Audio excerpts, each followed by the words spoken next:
You ask Tiger to solve. This deals with linear equations with one unknown. The final result is x equals 35/2. Let's solve it step by step. Simplify the expression. Expand the parentheses. Multiply the coefficients.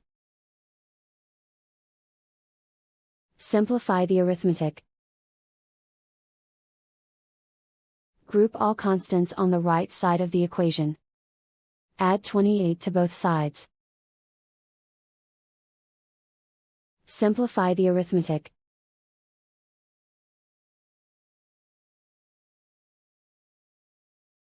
Isolate the x.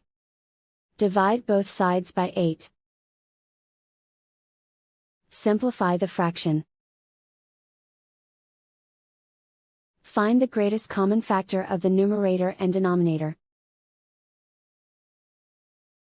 Factor out and cancel the greatest common factor. And so the final result is x equals 35/2.